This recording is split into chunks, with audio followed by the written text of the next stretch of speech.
setting. Bring your business cards. Details at Marketplace Events on socials.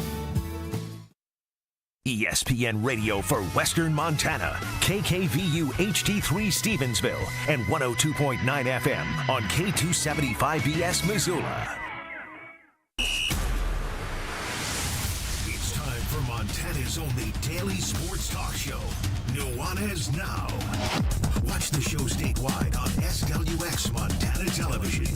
I like football! Now here's your host, Coulter Nuanez.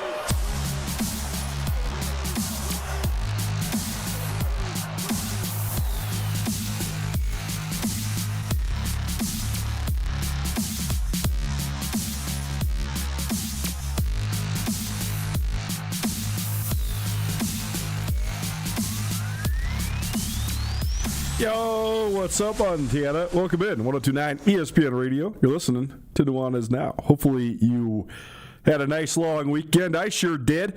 Sounds like Hayden did as well. Appreciate you for letting us take some time away. I love when stuff aligns, though, right? Because there's no better weekend to step away from the local and statewide sports scene than last weekend. There's basically hardly anything going on besides a couple of absolute drubbings in high school all-star basketball. But that's about it. And now we're into Shrine Game Week, which is always a really fun week here around the state of Montana. Great football for a great cause. And we also got to see the culmination of a couple of series that were really fun, and then sort of the official ending of probably the two most rigorous of the postseasons for professional sports in America. Certainly baseball is probably up there as well, but the NBA and the NHL, the playoffs are a whole season within itself. And after we left the airwaves on Thursday, then you saw the New York Knicks win their first NBA championship since 1973, and you also saw the Carolina Hurricanes take home the Stanley Cup for the first time in a long time as well. So we'll catch up on both of those things. Also, let us know what you got burning in your mind. What sort of summer fun topics do you have for us?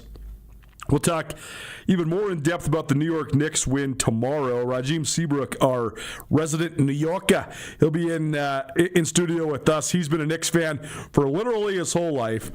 And it's been a long time since New York hoisted Larry O'Brien Trophy. So the formative part of the discussion of what does it all mean to the city and what does it mean to the NBA, we'll save that for tomorrow, but we'll certainly touch a little bit on Jalen Brunson's transcendent performance to help lift New York. And we'll also get Hayden in here a little bit to talk some hockey here in about 15 minutes as well. Also talk some Shrine Game. We'll also talk some high school basketball all-star games. How about the Montana All-Stars? This would actually honestly be humiliating if you were the Wyoming girls all-star team. You get invited to play with 10 of the best girls in the state, and you go play a doubleheader against Montana, and you get beat by 114 points cumulatively over 2 games. Shows you how good Montana. I mean, it's funny when those rosters came out for the Montana high school girls all-star team. Me and a couple of my buddies were texting back and forth saying, I mean, this is the most stacked team in that Montana has ever put out there as far as a basketball team in relativity to the competition, right? Like, we were making jokes, are they going to win by 50? And then guess what? They did. They won by 60. That's what happens when you have straight up a college roster. I mean, they have 8 girls on the 10-person roster that are going Division I, and the other 2 are going to Carroll College and Montana Tech, which are both very, very good NAIA programs as well. So you have to feel for the Wyoming girls, but I think it just shows you just how stacked high school girls basketball is right now in the state of Montana. And Hayden was asking me earlier today, why? And so I have a couple thoughts as to why, because I really do think that is a really interesting deal. Because, I mean, again, you're seeing this is a rural state. You're seeing double-digit D1 prospects coming out of Montana year in and year out. That's pretty amazing when you consider the population constraints. We also have our latest Dive in Time. We'll talk Pride Night down at the ballpark. That's coming up on Thursday. We'll also talk some paddleheads. They're sort of riding the roller coaster right now, and they got drubbed last night. So I think more than anything, just a testament to how much better the Pioneer League is than it has been. Some of the new additions to the league have certainly made waves and have been giving the paddleheads headaches. So we'll give you an update on what's going on there. Also, the year of the pitcher continues. Somehow, so my wife has a bunch of family in town. They all love baseball. All three of her cousins that are here staying with us are all from California. So they love the San Diego Padres and they love baseball. So we were watching some baseball the other day. Just had it on in the background while we were playing out in the yard, etc. But Yamamoto, the great pitcher for the Dodgers, he had a perfect game into the seventh inning. So I'm sitting there thinking, okay, well, I'm not much one for sitting inside and watching baseball on a beautiful sunny day in Montana because we only get such a limited number of them. But I was like, well, if it's a perfect game, if this guy's got 21, 22, 23 straight outs, I might sit down and watch this a little bit. So we'll talk about that, plus Dusty May's one hitter for the Cardinals and what it all means for baseball right now, because right now pitchers are the story of the day, pretty much day in and day out in Major League Baseball. Give you a standings update as well. And we're going to do Diamond Time pretty much every Monday here on Nuanez Now, so very much look forward to that. We'll have some free DBAT cards for you from DBAT Missoula and a couple other things for you coming your way as well. Usually we do that on Mondays, but we didn't have a show yesterday, so doing that here on a Tuesday. Also, Brendan Sorsby, the much maligned and criticized quarterback from Texas Tech, he is no longer the quarterback for Texas Tech. He has decided to enter his name into the NFL draft as a supplemental draft prospect. I was sort of unfamiliar with what this even means, but this is certainly yet another story within the saga of Brendan Sorsby. And that's all here to hour number one. Hour number two, I've teased this before, but it's certainly a really fun podcast, and I'm really happy that these guys are doing it. And it's really fun to help sort of promote it and get some collaborative content as well. But Samuel Kemp, who's a weekly contributor here on Nuanez Now, and Keenan Curran, who's also a former Grizz All-Big Sky wide receiver. Those two gentlemen have a new podcast called the Deep Ball Podcast. It's relatively new now. It's been going on for, 3, 4, 5 months. But basically their guest list so far has been dudes that played at either Montana or Montana State and then have gone on to play at a professional level of football. Most of those in the NFL, but some of them in the CFL. Well, the guest this week is Willie Patterson, who was a great wide receiver at Montana State. He's currently playing in NFL Europe.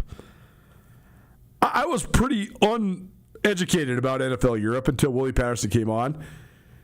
It's not that it's that crazy of a high level of football. In fact, it's not. Willie Patterson, he hails from the Seattle Tacoma area, so he played high level football in high school, but he said it's very comparative to high school football. So it's by no means anywhere close to the Big Sky Conference, let alone the FBS, and certainly not the NFL. But I think Willie has great perspective. I mean, as he said, one of the most hilarious lines, spoiler alert here, but one of his most hilarious lines is like, yeah, bro, I'm traveling paid to play football, and I'm kicking it at the pool in the afternoons. Like, my life's going pretty great. I love people that live their lives based on experiences. Like, is he making a killing money-wise? Probably not. You know, again, is it that high level of football? Not really. But the dude's in his mid-20s. He's getting a chance to travel all over, from Germany to Italy to Spain and everywhere in between. That's cool. I think there's a lot to be said about that, a lot to be said about the learning experiences. I have a couple of my really good friends that decided to travel the world after college, and they are certainly more worldly and more educated because of it. I graduated college when I was 22, and I already had a job, and then I took another full-time job, and I have no regrets, but I did not do any of that stuff. I just started grinding on my career right away, and here we are. I mean, that's why I'm not even 40 yet, and I'm an 18-year veteran of working in the pro landscape here. But either way, I think it's awesome. And also, Willie's just a really, really entertaining guy as well. So that's coming up at the top of the hour. Excited to share that one with you. And then we'll also have our latest Treasure State Stars with some of the best individual performances from around the state of Montana from the week that was. And we'll talk about the U.S. Open, which is a Father's Day weekend tradition. U.S. Open returns to Shinnecock Hills in Long Island. It's the most challenging tournament in golf year in and year out, and that promises to be true yet again this year as well. So even though it's June 16th, we got plenty of stuff to talk about here on Nuanez Now. So let's get cracking. You want to stream it? You always can. 1029ESPN.com. You can also find us live on YouTube and on Facebook. And if you'd like to be a part of the show, 406-888-1029. That's 888-1029. Call it, text it, let us know what you want us to talk about. 406-888-1029. And also remember that number because we got some free tag of the area coming up for you as well. Speaking of Father's Day, it's right around the corner, Sunday.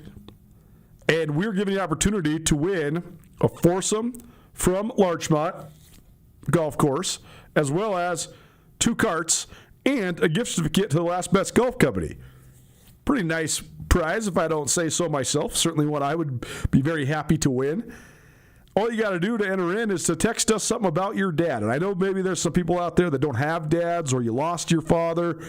Just text us a good memory of your dad, or tell us something that somebody you're going to celebrate on Father's Day, or somebody you think about on that day. And or just tell us, a golf story, a fishing story, a hiking story, a campfire story, whatever. Just a great memory you have with your dad. Send us a picture of you guys, anything that has to do with your dad. 406-888-1029. And again, if you don't have a father, that's okay. I lost my father at a young age as well. But I certainly think about him every day. But I mean, on Father's Day particularly. And so if you'd like to get entered in, just let us know. Who will you be thinking about? Who will you be celebrating on Father's Day? 406-888-1029. That's 888-1029. And let us know what you think when you think of dads. Nuanez Now 1029 ESPN Radio. I got to say, I have been very, very good at, when it comes down to like the final of professional sports, picking correctly over the last couple of years. Like when you know the matchup, I bet the right way on the Super Bowl, on the Stanley Cup playoffs, on the NBA Finals, until this NBA Finals. I was just wrong. I knew the Knicks were the hottest team, maybe in the history of the NBA playoffs, but certainly in the modern history. That was just so plain to see. I still just thought San Antonio was better. I thought San Antonio had the deeper, more talented roster. But what remains true is NBA champions can never be young guys. Guys in their early 20s don't win NBA championships. There are a few exceptions to the rule, but mostly you got to do what the Celtics did for the last handful of years when they had Jason Tatum and Jaylen Brown. You lose in the conference finals every year, or you lose in the finals for several years. You get that bitter taste in your mouth. It drives you forward. Michael Jordan couldn't get past the Celtics or the Pistons for his first 7 years in the NBA. Then got some reprieve. Larry Bird hurt his back. The bad boys Pistons, their window closed. The Bulls take over. They own the NBA. But people forget, Jordan won his 6 championships between the ages of 29 and 36. 37, I guess. 29 and 37. Not when he was 22 like Victor Wembanyama. Not when he was 21 like Stephon Castle. Not when he was 20 like Dylan Harper. So, you'd also like to think the Spurs will be back. But you want to know who this Spurs team reminds me of? First of all, there's no one like Wemby. There never has been. There probably never will be. There's no one that is that freakishly tall and skilled like Victor Wembanyama. But Kevin Durant was very much like that as an alien player, like a guy that seems like he's from another planet when he was a young player for the Oklahoma City Thunder. And they had this awesome core of Durant and Westbrook and Harden. And those guys made the finals when all 3 of those guys were under the age of 25. Guess who didn't make the finals ever again? The Thunder have been back and won a championship since then, but not with none of those 3 guys as the centerpieces of their franchise. I'm not saying that's what's going to happen with the Spurs. I think the Spurs have drafted so well and made this unbelievable roster construction. The point I'm making is that it's so hard to win an NBA championship, and I think a lot of times we just assume when young teams experience early success that it's just going to be then a license to print winning for years and years and years, and that's not always the case, especially in the new NBA. The new NBA, the Knicks are the 8th champion in 8 years. That is completely different than the history of the NBA was. Forever, the NBA was made on dynasties. You had the Celtics in the 60s. You had, the Celtics in the 70s as well. You had the Lakers and the Celtics in the 80s. You had the Bulls in the 90s. You had the Spurs and the Lakers in the 2000s. Then you had the Miami Heat. But since the 2019 championship, where Toronto won their one and only NBA title, we've had a new champion every year. And I think that there was a moment in time where people wanted to explain that phenomenon by using the pandemic and the NBA bubble championship as sort of the centerpiece to why. But that's in the distant rear view now. I mean, we're 6 or 7 years removed from the pandemic. So I think this is just the way of the world now. This is where we're at in the NBA. That's all to say, I was wrong. I bet the Spurs. I basically bet the Spurs like 10 games in a row. I bet the Spurs against the Thunder, and that worked out great for me because they were underdogs in almost every one of those games, and they won 4 out of them. And then I bet the Spurs all 5 games in this series as well. I figured they would just win at home. And then when they lost game 1 at home, I was certain that they would win at home in game 2. I skipped betting game 3 because I thought that would be, on one hand, I thought Hayden's point about maybe there being too much pressure on the home team Knicks because it was the biggest basketball game in New York City in 50-plus years. I thought that could be true. I also thought that the Knicks might just bury the Spurs. Well, it turns out the Spurs, that was their lone bright spot in this series. But then I thought, and then I bet the Knicks in game 4, actually, so I guess I bet the Spurs 9 out of 10 games. But then I came back and I thought that the Spurs would certainly win game 5 in San Antonio and push it back to game 6. Probably would have bet the Knicks in game 6. That's all to say, I was wrong. I straight up thought the Spurs were better than the Knicks. But the Knicks proved to be 1, tougher, 2, more veteran, 3, more grizzled, 4, had more metal, and 5, they had the best player in the series. Victor Wembanyama looked like the best player in the world when San Antonio dismantled Minnesota and then survived Oklahoma City. Jalen Brunson looked like the best player in the world throughout this NBA Finals, despite being hobbled with a knee injury, despite getting thrown on the ground over and over again, despite all the minutes that he put on himself and all the things he had to endure. Jalen Brunson deserved to be the NBA Finals MVP, and he now sits, I think, alone as the greatest Knick of all time. And I know that there's some guys from those late 60s and early 70s teams, Walt Frazier, Willis Reed, Jerry Lucas, Dave DeBusschere, all those guys are Hall of Famers for a reason. And Clyde Frazier is an icon among icons. The guy is still one of the most revered people at Madison Square Garden, and he retired from the NBA more than 50 years ago. But Jalen Brunson resurrected the New York Knicks. The New York Knicks were a laughingstock during most of James Dolan's tenure as the owner.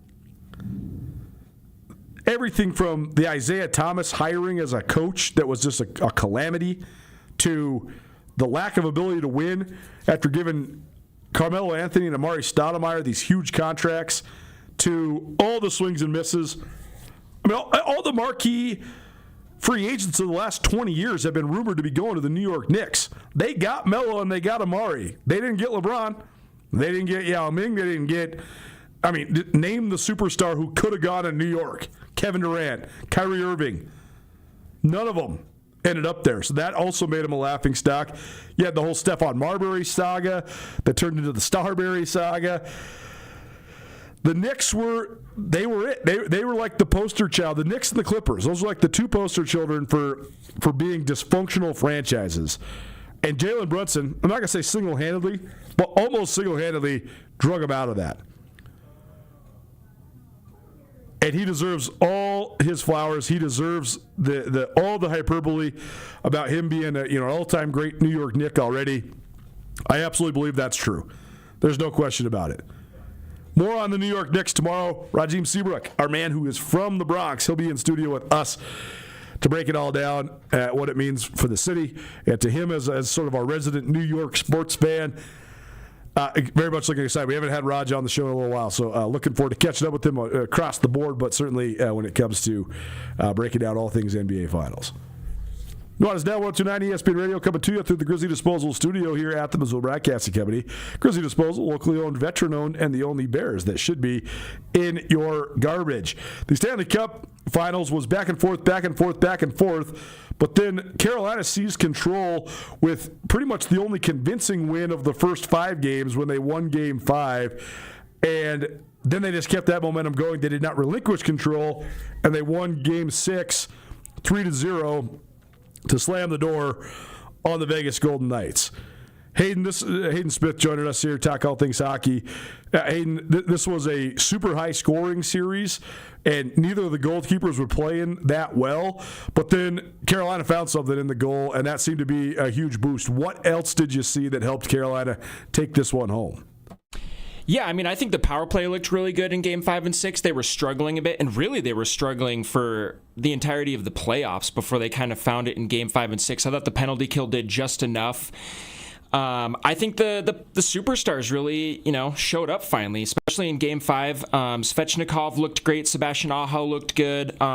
Can we talk about Jordan Staal enough? I mean, he had 5 or 6 goals in the series. He had a goal in the first 5 games, which I think was the first time that's been done in 70 years. So, I mean, just the big guys made plays when they needed it. I mean, Jordan Staal is 37 years old. He's the oldest guy to ever win the MVP, which is the Conn Smythe in the playoffs. So, I mean, just the big dogs finally ate, and I think that they made a great decision in sitting Freddie Anderson down and bringing in Brandon Bussey. And I mean, obviously he looked fantastic. I mean, he had a 9-3-3 and in those 3 games that he played, including a shutout in the last one. So, I mean, I just think the top dogs for the Canes, found their footing after those first 4, which were just really kind of wacky, not true playoff hockey style of games. And once the Canes kind of got back to what they do well, we saw their success in Game 5 and 6.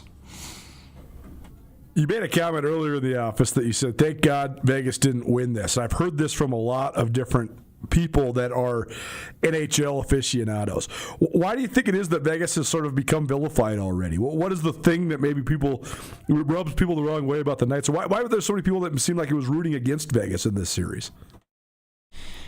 I mean, as we all know, people don't like when teams win a lot. Sure. Especially when you're a team that's bright and shiny and you're in Vegas and you're new and, you get Marc-Andre Fleury over and, have that immediate success. But ultimately, there's a lot more to it than that. I mean, as an organization, they've done questionable things. I think recently what we've been seeing is, they fired Bruce Cassidy, the head coach who they won a cup with in 2023, and they've just been kind of putting him through the carousel. They're not letting other teams talk to him, yet they fired him. John Tortorella's gone now as well, so they actually, for a team that just went to the Stanley Cup final and lost, they actually don't have a head coach, which is really fascinating. I think one of the main reasons was the cap circumvention stuff that they were doing, particularly with Mark Stone. And there was kind of a weird loophole in the NHL where if guys got hurt and you replaced the cap space for them, once the playoffs came around, you could bring back in those players and effectively be over cap. And so with Mark Stone, this was a guy that, was injured a lot. And then when the playoffs came around, he was shockingly fully healthy and ready to go, but then they'd already replaced that $9.5 million with other guys that were contributors. So I think they definitely skirted the rules a lot the first couple years as well, which was another part of it. The Marc-Andre Fleury deal was interesting. I mean, they kind of just disrespected a goalie that was, historical great. He found out that he was getting traded on Twitter after he won the Vezina, which was the best goalie in the league. I could keep going and on. But ultimately, as we know, the main reason is just because they've been so tremendously successful in the first 9 years, and people don't care about what teams are doing unless they win. So it's fascinating. I'm going to hash this out more with Rajim. Hayden Smith chiming in here on Nuanez Now. Hash this out a little bit more with Rajim because so often, you're right, the teams that win a lot and win easily, teams that are from huge markets so then they have tremendous resource advantages, and teams that sort of personify like the rich get richer personas are almost exclusively hated in sports. This has been like there's nobody that's just lukewarm about the Lakers. You either love the Lakers and you have a 50% chance of being a bandwagon fan, or a 50% chance of just being from Hollywood, or you like somebody else and therefore you hate the Lakers, right? It's the New York Yankees as well.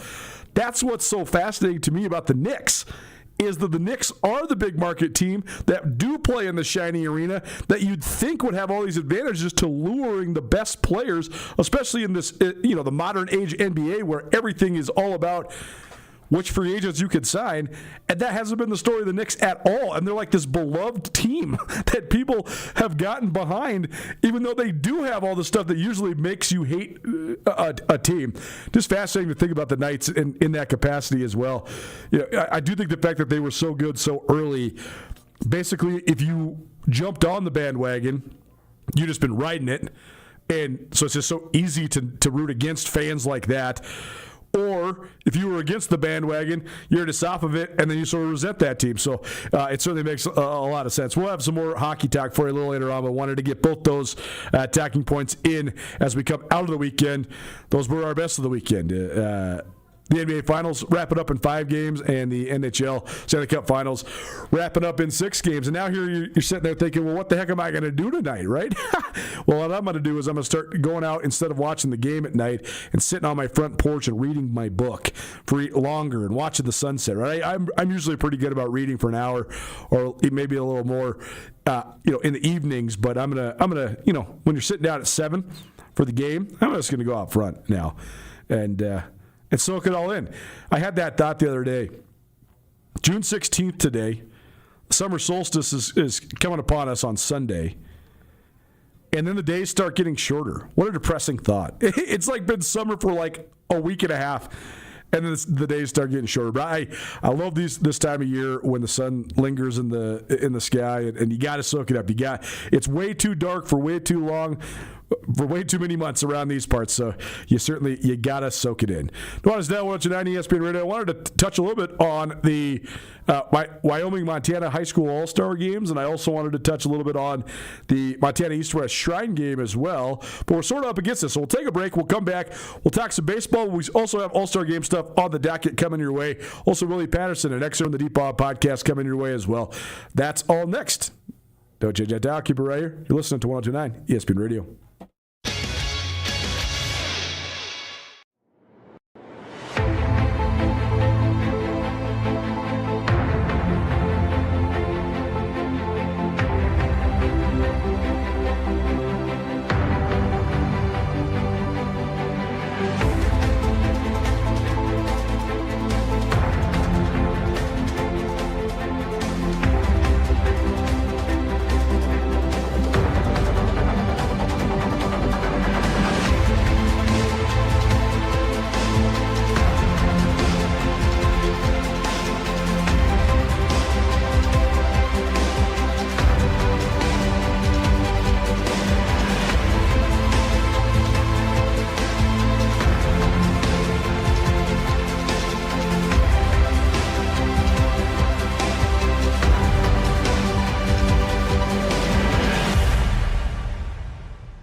DeMorris Buick GMC is ready to help you safely travel Montana's scenic roads in comfort and style. Stop by DeMorris today and test drive some outstanding SUVs. Right now, take advantage of closeout pricing on the uniquely designed and well-equipped 2024 Buick Encore GX with models starting at $28,895. Don't miss this opportunity. Go to demorris.com to preview our inventory of 2024 Buick Encores and then pay a visit to DeMorris Buick GMC on West Broadway in Missoula, your family-owned hometown dealership for over 60 years. It's easy to see why Montana is the treasure state. At the University of Montana, we look inside. We see an old truth with fresh eyes, that Montana's greatest treasure is its people. So whatever tomorrow brings, we meet it the only way we know how, with a mind for making. Because what's made in Montana is remaking the world. ESPN Missoula Sports Center. A group of high school all-star girls basketball players from Montana made history over the weekend, while the Montana boys all-star team continued to roll as well. Hello, I am Colter Nuanez. In the 29th edition of the Montana-Wyoming Midland Roundtable All-Star Classic, the Montana girls made history by routing Wyoming in the largest margin of victory in series history, 84-30 on Friday. They kept that same energy when they defeated Wyoming again the following day, this time by a square 60, 100-40. The two wins are the largest margin of victory in the history of the girls' portion of the series. Montana now holds the all-time lead, 44-14. The previous series best was when Montana won by 49 in 2018. In the 50th iteration of the boys' annual basketball event, which pits Montana All-Stars against Wyoming's, the Montana boys pulled out the convincing sweep against Wyoming, winning the first game 92-72 in Gillette and the second game 83-68 in Lockwood. It didn't even take 2 rounds for Helena native Sean O'Malley to announce himself as a title contender again in the bantamweight division with a TKO victory at UFC Freedom 250 Sunday night. The event, held on the south lawn of the White House in honor of President Donald Trump's 80th birthday, offered O'Malley the ideal chance to put himself among the top contenders in the UFC bantamweight division with a second-round knockout of Ayman Zahabi. O'Malley used a left-handed punch to knock back his opponent, then ended the match with a wicked right hand, followed quickly by a military-style salute. This ESPN Missoula Sports Center is presented by Canyon River Golf Club. Nuanez Now on ESPN Radio.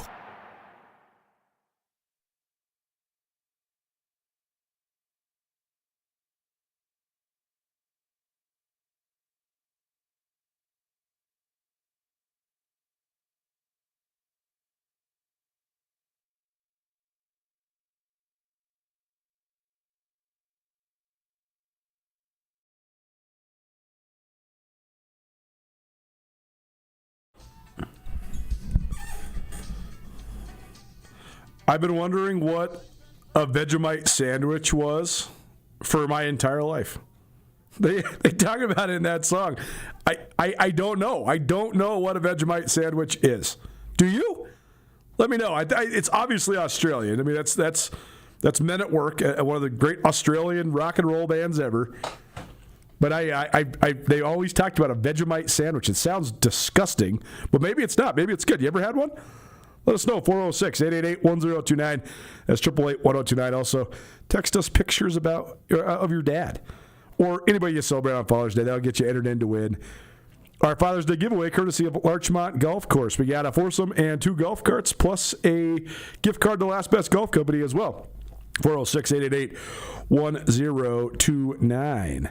You heard it there in the Sports Center, but the Montana All-Star teams absolutely rolled in the Montana-Wyoming Midland Roundtable All-Star Classic. The Montana boys swept the series, and they got an 83-68 win in the second game of the series to complete the sweep, and that helped Montana keep their strong upper hand in the series. The boys' games were not 92-72 in the first one for the Montana All-Stars, and then 83-68 in the second of the 2 contests.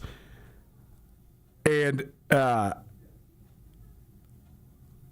helped Montana keep the upper hand on the boys' side. On the girls' side, just absolute boat race. 84-30 in the opener and 100-40 in the second game for For those keeping track, that is a 114-point margin of victory for the Montana girls. Just absolutely destroying Wyoming. It's honestly crazy. I wonder if the Montana girls gap stays this large for much longer. If Wyoming's going to even want, I mean, that would be a great job by the Montana team. That's awesome. But that would be humiliating to go play in an all-star game that's mostly like a commemoration of your high school career, the first step towards your college career if you are going to college, and you get beat by 60? I mean, it's pretty brutal. I don't know how much fun that is. I don't think that's that much fun. But great job by the Montana girls as well. We'll talk about some of the individuals from those contests coming up here in hour number 2. Right now, though, it's time for Diamond Time, which is proudly presented by DeMorris Automotive. DeMorris Automotive has been family-owned in Missoula since 1958. DeMorris Automotive at 3115 West Broadway, proud to offer Buick, GMC, and Mercedes-Benz. We'll get this thing started here on Diamond Time, talking about an upcoming event down there at Ogren Park, Allegiance Field. One of our friends of the show stopped by earlier today. Well, it's amazing how much Missoula just bustles this time of year. All sorts of stuff going on, and it's Pride Month all month long, and we're going to have Pride Night down at the Missoula Paddlehead Stadium here in just a couple of days. We got tickets for you to the Paddleheads coming up all week long, but particularly for this game, and we're going to learn a little bit more about it. A little bit different than the pawn shop setup last year. Yes. Devin Carpenter from Missoula Pride in studio with us here. How's it going, man? Good to see you. It's going pretty great. Yeah, I've told so many people about, I did this interview at a pawn shop, and I didn't know how far I was going. It's so funny because we do our show at Cash One Pawn once a month, but it is interesting when we have other guests because it's like it's just past the airport, so you have to drive a little bit. But I always love having those guys out there. Yep. So appreciate them for setting us up. So tell us about this 8th annual Pride Night coming up on Thursday. So just tell us sort of about what you guys got going on. Yeah, of course. Yeah, Missoula Pride. We're celebrating our 5th anniversary this year, but there are a lot of community groups and organizations that have been celebrating Pride in their own ways for much longer, and the Paddleheads is one of them. And so we were excited to partner with them in our first year to continue that every year. We will have a 50-50 raffle running to help raise some funds for Missoula Pride.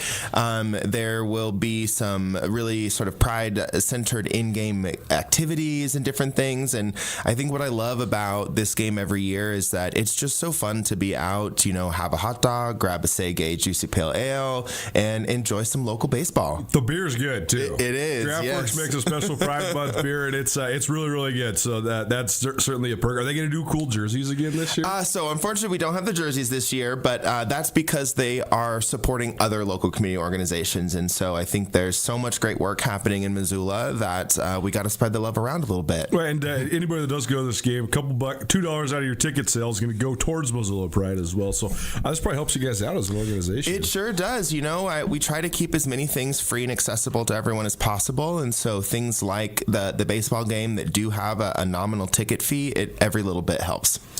Devin Carpenter in studio with us. Missoula Pride Night coming up at the Missoula Paddleheads Stadium on Thursday. You want tickets? Text us 406-888-1029. That's 888-1029. We'll send you down to the game. We'll have tickets all week long. It's been a little bit of a weird start to the Paddleheads here. They had 18 of their first 23 games on the road, and now they've been back at home for a homestand. So we'll be hooking you up all month long. Is there anything else people need to know about this, or anything else they need to know about Missoula Pride? I think we hope to see everyone down at the parade and block party on Saturday, and there are tons of other events happening, whether it's you're a late night person or you're looking for an opportunity to learn. And I have to thank our title sponsor Spark One for the support they've given us this year. Well, very cool, and you can check this out at MissoulaPride.com, or you can just go to the Paddleheads website as well and keep those texts coming in, 406-888-1029. That's 888-1029 if you want to go to the Paddleheads game on Thursday to help support the annual Pride Night there at Ogren Park Allegiance Field. Devin Carpenter in studio with me, Colter Nuanez. Thanks for being here. Thank you so much. Always fun. All the Paddleheads promotions are fun, but it's cool to see those guys, do good things in the local community. Paddleheads looking to get back at it this evening. The Billings Mustangs are in town for a 3-game set. That's today, tomorrow, and Thursday. Then the Paddleheads out of town this weekend up in Glacier to take on the Range Riders for a 3-game set. Then they got Billings back in the house starting next Tuesday for then a 6-game set. So they're going to see Billings 9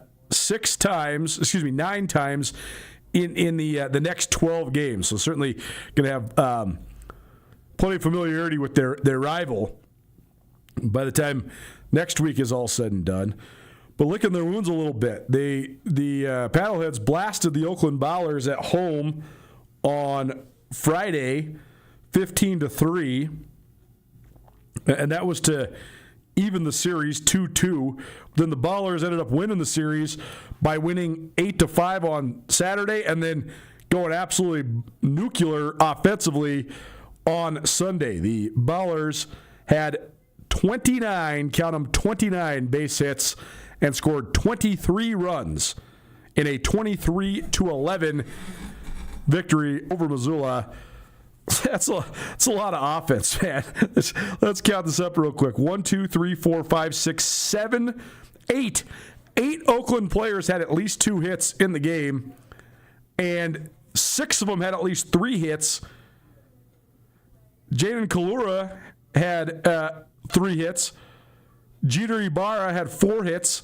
Cam Buford had 5 hits in the game. So Oakland, an offensive juggernaut for sure, and that's going to be one of the main competitions for Missoula. Right now, the Paddleheads are 13-11, so they've been a little bit uneven up and down, but they're going to have their age-old rival, the Billings Mustangs, in town here coming up for 9 out of their next 12, with the one other foray in the state of Montana when they play up at the Glacier Range Riders.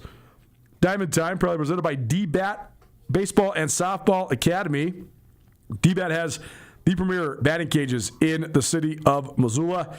They can do fast pitch baseball, slow pitch softball, and everything in between. You want to go, no matter what sort of diamond sport you're playing, or no matter how old you are, they can dial that cage just for you. You're playing majors, boys, little league, U11, U12, boom, they got it for you. You're playing fast pitch softball, boom, they got it for you. You're playing, rec league, slow pitch softball. They can get the cage dialed for you there too. They also have Elite Pro Shop for all the diamond sports, so gloves, bats, batting gloves, all that sort of stuff. Check out D-Bat Missoula, and also shoot us a text. If you want we got 2 swing cards for you, 75 swings apiece. 406-888-1029. That's 406-888-1029. Visit dbatmissoula.com or swing by the batting cages at 821 Burlington Avenue in Missoula. And if you want 2 75 swing gift cards, 406-888-1029. The year of the pitcher continues. The great Japanese star pitcher for the Los Angeles Dodgers, Yamamoto, he carried a perfect game bid into the 7th inning. He had 2 outs in the 7th inning before a Mookie Betts error allowed a Chicago White Sox base runner. Yamamoto then carried his no-hitter bid into the 9th inning before he ended up giving up a hit as well. So it was all for naught. Didn't get the no-no or the perfect game, but still an awesome pitching display, which is just the latest in what has been the year of the pitcher. I mean, Major League Baseball as a whole, this is as of 10 days ago but they were hitting 243 as an entire major league, which is the lowest cumulative batting average for Major League Baseball hitters as a whole since 1962. What was 1962? 1962 is the year that Bob Gibson had a 1.12 ERA and was so dominant, and so many other pitchers that year were so dominant as well, that they lowered the mound. They thought pitching had too big of an advantage, so they literally actually altered the rules. Also, you saw Dustin May have a perfect game all the way through the 7th inning and give up 1 hit in a complete game for the St. Louis Cardinals. So that was all just this weekend. So, I mean, it is certainly the year of the pitcher right now, and I wonder, I think that there's always this debate in baseball if whether the trend that is happening at that exact moment is good for baseball or not. We went through this in the 90s and the early 2000s when people started hitting home runs like never before. Was that good for baseball? Well, chicks dig the long ball. So, on one hand, yes. But when it's a whole bunch of guys hitting home runs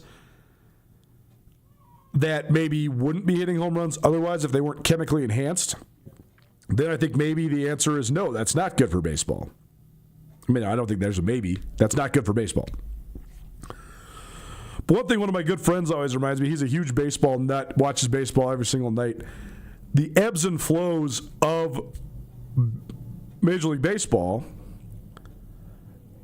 are a tale as old as time. There has been ebbs and flows in the game forever. Like when Major League Baseball first started, right after the Civil War ended, it was all dominated by pitching. And then you had the high scoring times of the early 1900s all the way through the 1920s when guys like Ty Cobb and Babe Ruth were hitting 390 and scoring 150 runs. And it's gone back and forth between pitchers dominating, hitters dominating, pitchers dominating, hitters dominating. They've had different variations of the ball. Is the ball juiced? How's the ball wound? Does the ball carry farther? Parks have been made to be either hitter-friendly or pitcher-friendly. You had the phenomenon that was Coors Field when that first opened in Denver, and you're playing it over a mile high, and the ball is flying out of the stadium because it's just a different altitude than if you're playing in San Diego or Seattle. I just think the answer is it good or bad for baseball? It's neither and both at the same time. It just is what baseball is. It is what baseball is. It's always going to ebb and flow. There's always going to be adjustments. That said, I don't know how it's going to go back to the hitter's side because now the pitchers are so nasty. I don't know how you learn how to hit the stuff that these guys throw. I mean, these guys can throw. I used to be watching John Smoltz as an everyday starting pitcher throw in the high 90s, or Roger Clemens or Nolan Ryan. Like, those guys were such anomalies. Most of the time you'd turn it on and you'd be watching guys just throw in the high 80s or the low 90s. And some of the best guys in baseball, Greg Maddux, Tom Glavine, some of those guys, they did not throw hard at all. They just had precise control. Well, now everybody throws 95. Most of them throw 98. Some of them throw 104, like the Miz in Milwaukee. And it's not just the velocity. It's the spin. I mean, some of these guys are throwing 92-mile-per-hour sliders. Like, how do you even hit that? You can't even see it. It looks like a boomerang coming in right at you. But there's been guys that have had nasty stuff for years and years and years, all throughout the history of baseball as well. So, as always, I think it ebbs and flows, it ebbs and flows, it ebbs and flows. And that's what makes baseball great. Nuanez Now, 102.9 ESPN Radio. Some fun storylines coming out of the All-Star games this weekend. And there should be some more fun storylines going into the East-West Shrine game this upcoming weekend in Butte as well. We'll go over those next. Don't change it down. Keep it right here. 102.9 ESPN Radio.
Les Schwab changed the tire game more than 70 years ago.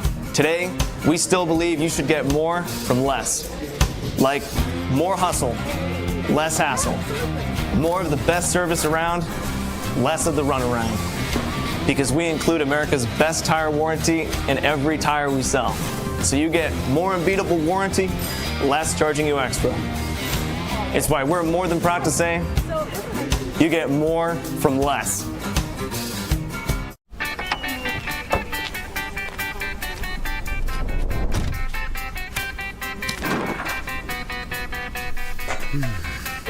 me to say to her? She's getting married in 30 minutes. We're doing everything we can.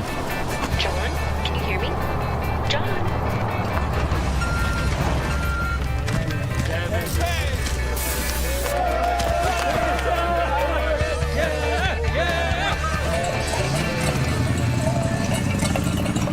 Mountain Town Vacation Rental Management, your local partner for vacation rental success. We provide a fully customized hosting experience tailored to your needs and goals. Your home is listed on every major site, helping you maximize visibility and bookings. And our local team is available 24/7 to handle guest needs and booking inquiries. Let us take the stress out of managing your vacation home. Contact us today at mountaintownvrm.com or give us a call at 406-369-3080.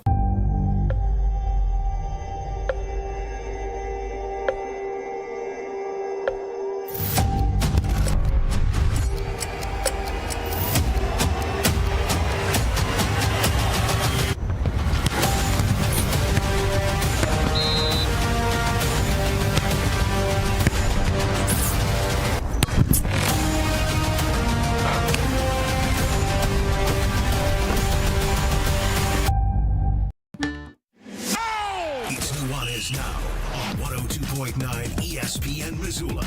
Watch the show statewide on SWX Montana Television.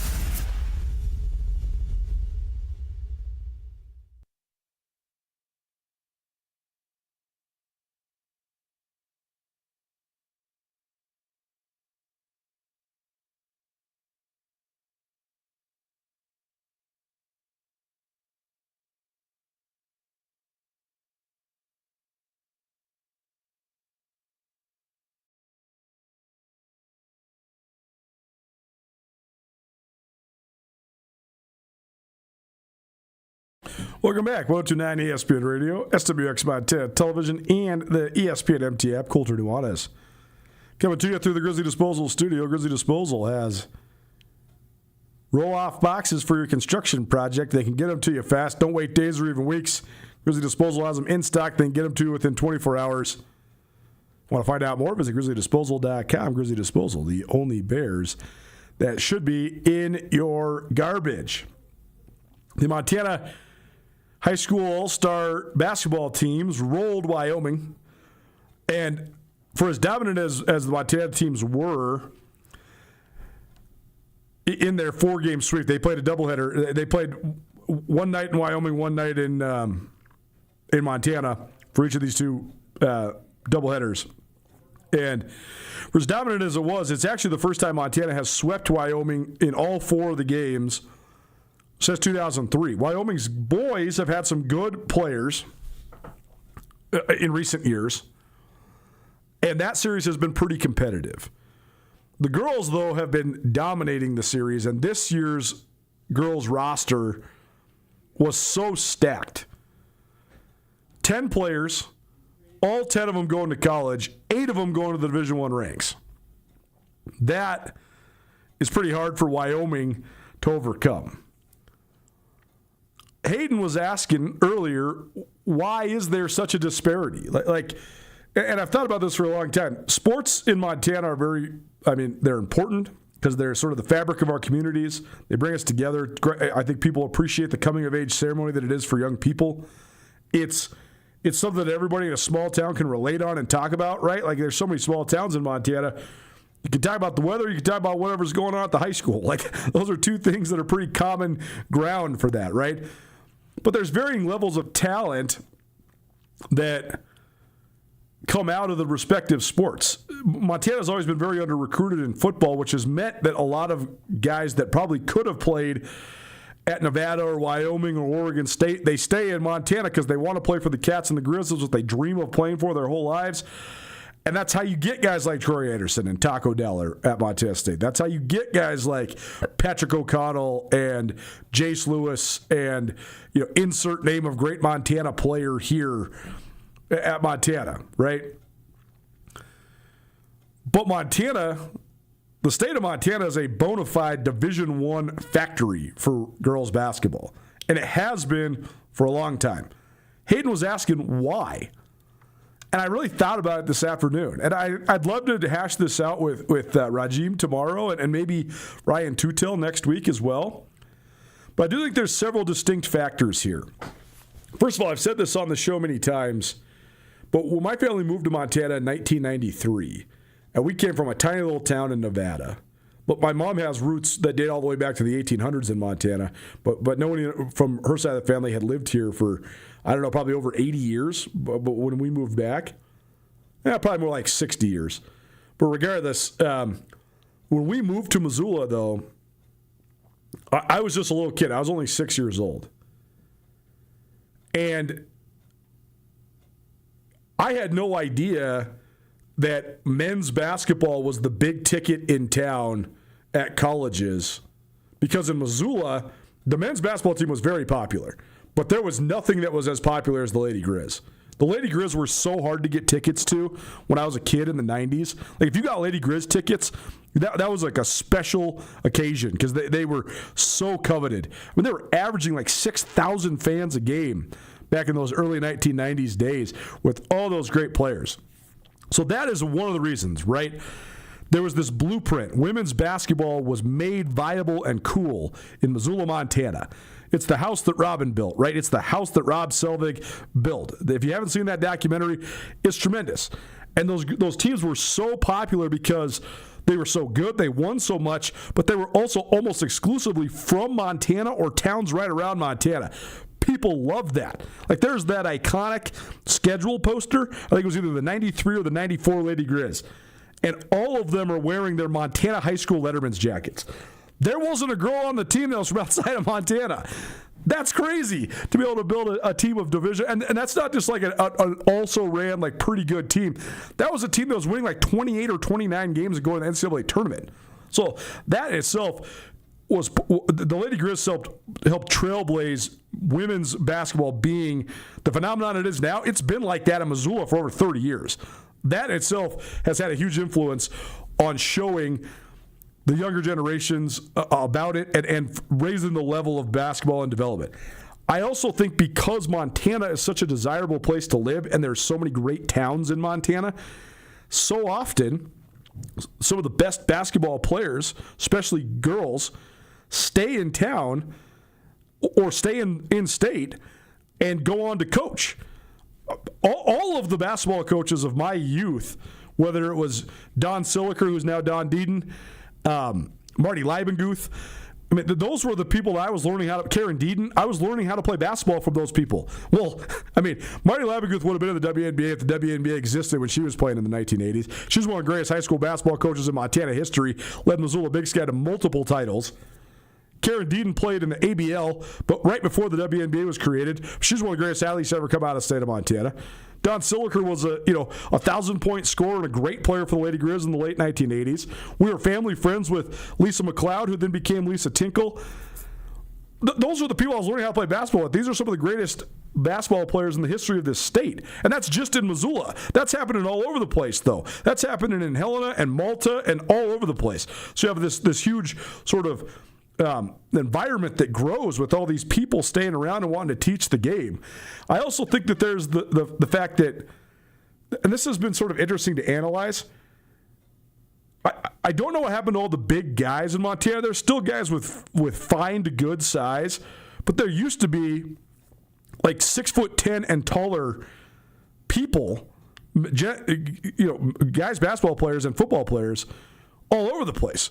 That's not the case anymore. I don't know the why. That's directly impacted the recruiting on the offensive lines for the Cats and the Grizz. Like, they used to be able to just get all their big dudes from Montana. It's not that easy anymore because there just isn't as many big dudes. I don't have the sociological answer as to why, but there is still a lot of very, very big women in Montana. Like, that's the other thing that makes it so that they're so D1 quality, right? I mean, you have like Spencer Laird at Loyola, who's going to Stanford. I mean, she's 6'3". She's only a junior in high school. Jocelyn Tinkle was 6'4", playing in Missoula Big Sky. But that's a pretty common occurrence. You'll see 6'2", 6'3", 6'4" girls with skill and athleticism coming out of Montana constantly, like very, very consistently.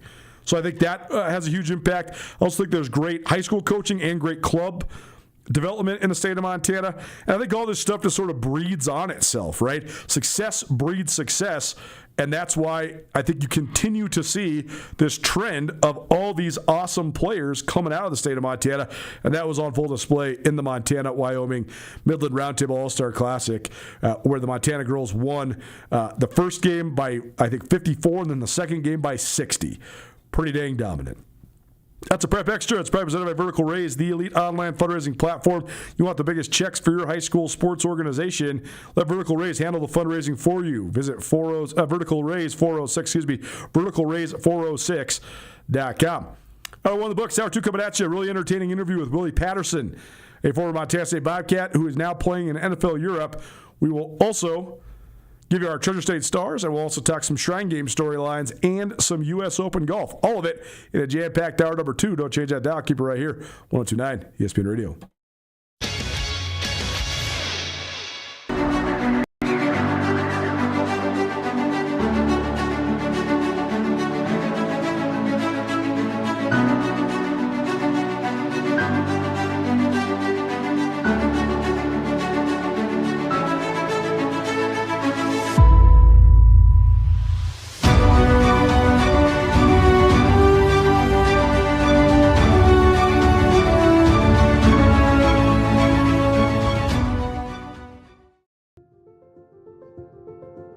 Life can change in an instant. If you've been hurt in an accident, suffered from medical negligence, or are facing criminal charges, you don't have to face it alone. At Ryan Miller & Coburn, we're here to listen and fight for you. We're your neighbors, traveling across Montana to stand by your side as your link to justice. Real people, real help, right here in Montana. Ryan Miller & Coburn, your Montana attorneys. DeMorris Buick GMC is ready to help you safely travel Montana's scenic roads in comfort and style. Stop by DeMorris today and test drive some outstanding SUVs. Right now, take advantage of closeout pricing on the exceptionally designed 2024 Buick Envision with models starting at $39,795. Don't miss this opportunity. Go to DeMorris.com to preview our inventory of 2024 Buick Envisions and then pay a visit to DeMorris Buick GMC on West Broadway in Missoula, your family-owned hometown dealership for over 60 years. Around here, we see a lot of people head out. No matter where they're going, we just make sure they're ready. Before you hit the road, get a pre-trip safety check at Les Schwab Tires. It's free. Plus, this May, save up to $200 on select sets of 4 tires. If we can't guarantee it, we won't sell it.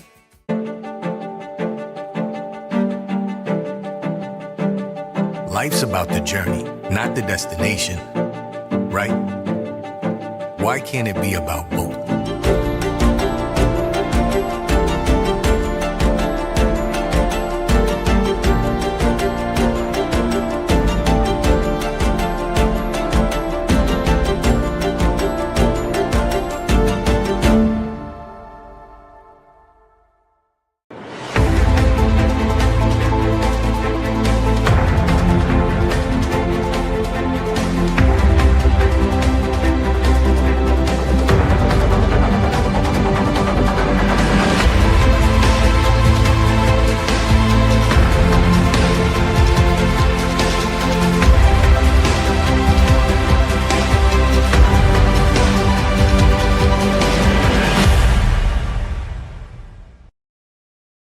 ESPN Radio for Western Montana, KKVU HD3 Stevensville, and 102.9 FM on K275BS Missoula.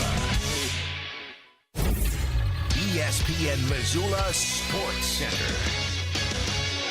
Jeff Doan is retiring after 4 decades at Missoula Hellgate. Hello, I am Colter Nuanez. Doan has coached at Hellgate in some capacity since 1986. He was the Knights head football coach for 36 years and has been part of the Hellgate track and field program for all 40 years, including spending the last 11 years as the head coach. Doan was an assistant at Hellgate when the football team finished as the state runner-up in 1991 and was the head coach when the Knights lost to Missoula Big Sky in the state championship game in 1994. Over the last 4 years, the Knights have earned top 3 finishes in girls track track at state each spring, and this last season, the Knight boys also took third. The news of Doan's retirement was first reported by Bill Spiltz of the Missoulian. Colorado State senior Claire Kovach placed fifth in the women's discus for her best result at the NCAA championships of her career. The Sealy Swan product was the Mountain West champion in the discus earlier this month, and her fifth place throw of 187 feet was a personal best as she finished her career with first-team All-American honors. Haley Burns, a Bozeman native who now runs at Northern Arizona, ran the 1,500 meters at the NCAA Outdoor Championships in 4 minutes, 15.81 seconds to finish in 10th place and as a second-team All-American. And Logan Todorovich, a sophomore at Baylor who hails from Helena, rallied to finish with 5,533 points in the women's heptathlon, her personal best, to finish 20th in her first national championship meet appearance and earn honorable mention All-American honors. This ESPN Missoula Sports Center is presented by Canyon River Golf Club. This is Nuanez Now on 102.9 ESPN Radio Missoula.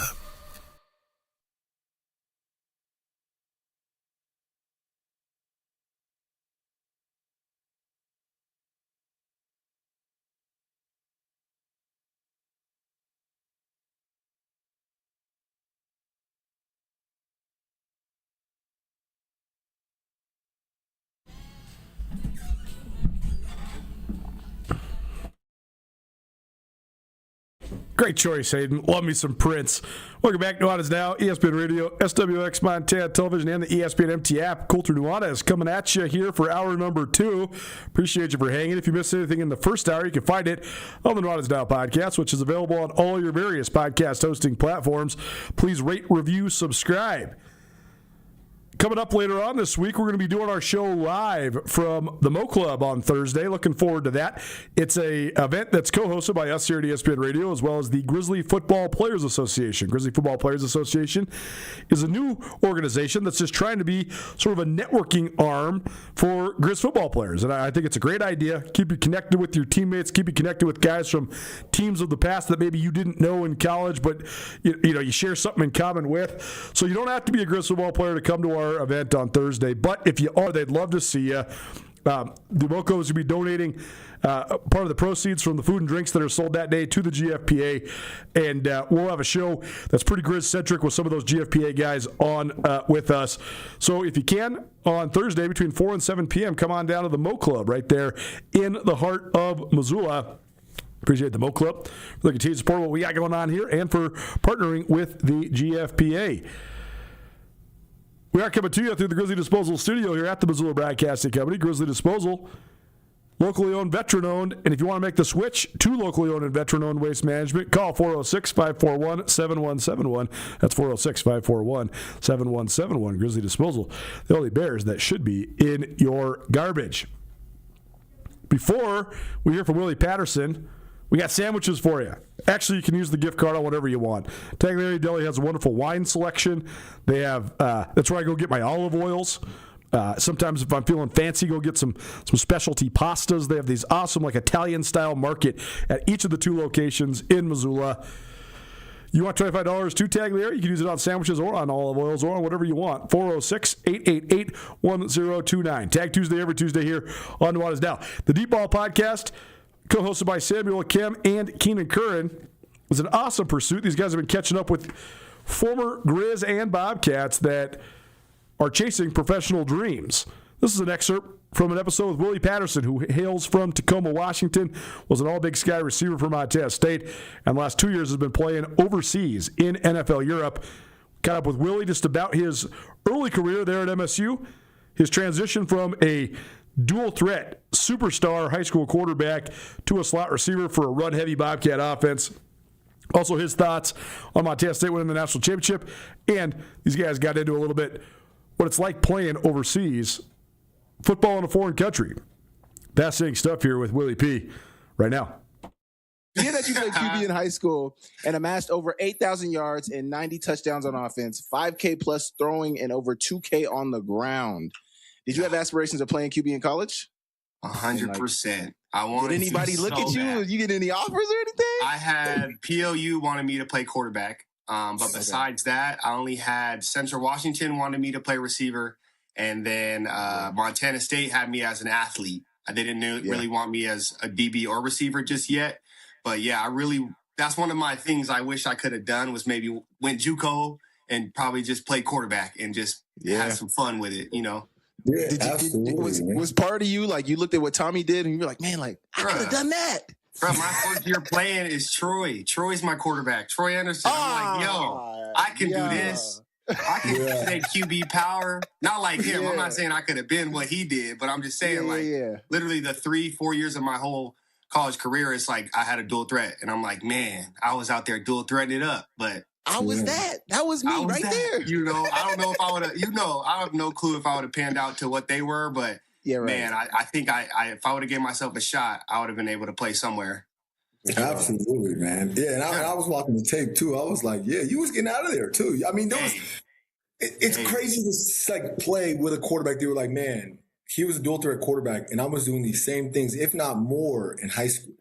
Yeah, that's what hurt kind of because I'm like, man, I'm over here just catching bubbles, just RPOing, and I'm like, man, watching this quarterback run, I'm like, man, I know I could do this, but it was something that, I don't know, I think it was maybe a blessing in disguise because I was able to be, used in a way different way that I had no idea I could be. You know, I didn't play receiver one lick until I got to Montana State. I didn't know how to block. I didn't know how to really catch like that. I thought I had hands, but I really did not have hands for real, So I had to really change and kind of grow in that receiver realm, which kind of, helped everything.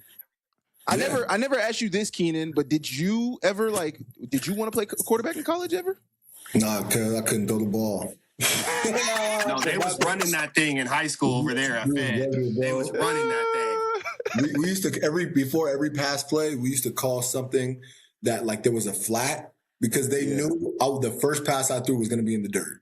They just knew. They were like, throw the flag, it's going to hit the ground. It's going to hit the ground, and then we'll get going. Right? But anything intermediate, no, sir. No, sir. So Willie, you talked about, your first snaps at receiver were in college. What was that like? Like, what was those growing pains like when you first got to college? Like, how did you? What was those first couple years like? Hey, man, the hardest thing that I realized is like having to make guys miss that I don't see. Right? Like, I've never had to look at the ball and not see the defense. I've always been able to see all 11, where everybody at, where everybody going. Now I'm catching a curl. I got to know there's a linebacker right here. There's a safety coming down to take my hip off. Like, I got to be able to. That was kind of the thing that I struggled with was like the yak part of it. I was just possession, catch, get down. That was kind of my thing.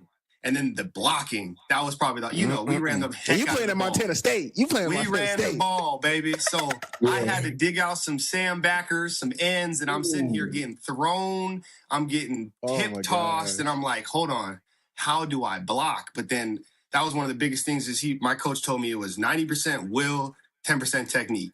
And once I figured that out, I was like, okay, what if I just be like a bat out of hell and just put my forehead on his forehead and just hope for the best? And that honestly, that's all I really needed to do. Besides, blocking is just want to, bro. Like it's just want to. Like it's just effort. It really like, is. Coaches can coach it up, and obviously there's technique with your hands and your feet and keep your feet moving. But like, bro, you just gotta want to do it. You just gotta want to do it, and that's the biggest thing. That was probably the biggest thing is blocking, and then having to do something with the ball in my hands after I caught it. Right, playbook came easy, routes kind of came easy, but it was like, okay, how can I now be that elite receiver rather than just like everybody else can come out here and catch? Absolutely. So then, question off of that, because you talked about like being able to see all 11. Do you feel like that's what made you dynamic in the return game? It's like, hey, I can catch the ball and see. Okay. Yep. And when I got back there with a return, it felt like home in a sense of like, okay, I'm in control now. I can set it up. I can weave it and then hit it, right? See all 21. I can see all 21 players on the right? field. So that helped in my return game. But besides that, it took me about maybe 2-3 years to really figure out how to maneuver through a defense after I get the ball in my hands for real. Yeah. Was there a moment that you feel like at Montana State that you were like, hey, I have some confidence in this now? Like, I'm confident as a person, right? Especially off of what you did in high school, but like playing receiver, was there a moment where you're like, okay, I could do this? It was probably my freshman year. My sophomore year, my redshirt freshman year is where like I came into spring ball and I was balling out versus the ones. I got to start as a redshirt freshman, and I'm like, hold on, I might be kind of nice. And then my first 5 or 6 games, I'm getting like 3-4 catches, like 30, 40 yards. And I'm like, hold on, like little bubbles, little outs, little ends. I'm like, hold on now, like I might get a little feel for this. And then, unfortunately I got hurt, but it was like, man, bro, being out there at receiver, I didn't really realize like a 4 to 5 catch game is good. I'm used to touching the ball as a young kid for sure. Yep. You know, like as a young dude, like 3-4 catches, I'm sitting there like, I wish I had more, but like that's a good game. And it was hard for me to wrap my head around that. But once I kind of realized like, oh, that's my role. A couple bubbles, maybe a dig, maybe an out for a first down, and that's a good day because we're going to run it the next 40 plays, you know? Yep. Bro, sorry, we're handing that thing off. Yeah. You're listening to an excerpt from the Deep Ball podcast series, co-hosted by Samuel Akim and Keenan Kern, a couple of former Grizz All-Big Sky wide receivers. Their guest this week, another former All-Big Sky wide receiver from Montana State, Willie Patterson. He talks about his journey to the Bobcats, playing on a run-heavy offense, but also playing overseas in NFL Europe. Quite a great opportunity for Willie Patterson and a cool way to see the world. More from this conversation. Excerpt from the Deep Ball podcast here on Nuanez Now. You're listening to 102.9 ESPN Radio. So talk a little bit about that. Because I didn't play, thank God I didn't play in a system like that in college. But in high school, I did. We ran it 40, 50 times a game. And when we were going to pass it, it was going to be play action. And I was going to get 3 to 4 catches a game. What was that like? How was that mindset shift of like, okay, even though I'm switching to receiver, I am not ever going to be the focal point of this offense. What was that mentality? How was you dealing with that? It was selfless. Like I became real selfless with the game. I was figuring out how ways to like have that key block be the one. Like I wanted to show up on film running down the field, trying to catch my running back or spring that 60-yard run. And like the cool thing was we were really detailed at receiver to where we could count the line of scrimmage and be like, oh, you guys are outnumbered. This QB counter's going to hit for 60 right now if I get this backer. And I'm looking like, uh-oh. And next thing you know, hike, and I just wait. I'm just blocking, waiting to hear the crowd. And next thing you know, Tommy, like, see, that's crazy. Here we go. That's crazy for you to say that because even like I never thought about the game like that. Like I didn't start thinking about the game like that until I got out of the game. Like counting the numbers in the box and knowing like where the like all of it. Like for you as a receiver to see it like that, and it makes sense because of the offense you're playing in. But that just shows how different offenses ask of different things of players. You know, like you need to know that hey, I am the spring block right here. Like I got to get this block on this counter, or this play ain't gonna be what it's supposed to be. Man, that's crazy. I've had a couple guys like when I come. Oh my bad. When I come, when it came to like visits and stuff, I'd be like, yo, just so you know, if you're playing receiver here, like, just so you know, you ain't gonna get what you think, fam. Like, I know you nice, but like, you not gonna get what you want. Like, if you really want to play receiver, don't like come here in a sense. Like, it's a little different vibe here. You're gonna have to kind of get it out the mud a little bit. Third down, go catch that play action deep ball. You know, so it's so. But you're gonna win though. You're gonna win. You're gonna win by 40, but you're gonna have 3-4 catches for about 30 yards. You good? But there's something to that, right? Like me and Sam talk with many of the guests that we have from Montana State. We don't have a winning record against those guys, and you do, right? You could say like, I put my mark on that, right? And so there's something to be said about like sacrificing a little bit. Especially as a receiver, for the greater good of the team, for the greater good of just like, yo, I had a great experience because I won. I'm a winner. Yeah. Absolutely. And then now look, you got Taco. You got all these receivers now that you're thinking of receivers when you think about Montana State a little bit now. You know, it's like that. I think we kind of bridge that gap of like, yo, these receivers can kind of go. You got Lance and then me and a couple guys that were kind of producing where it's like, hold on. And then now it's cool for the Tacos to get loose. And, you know, we're looking on third downs, first and second down. We're passing that thing now. We're slinging it around. See, the national championship was won on a catch. A touchdown catch. Come on. Money on the line. Montana State's throwing the rock? What?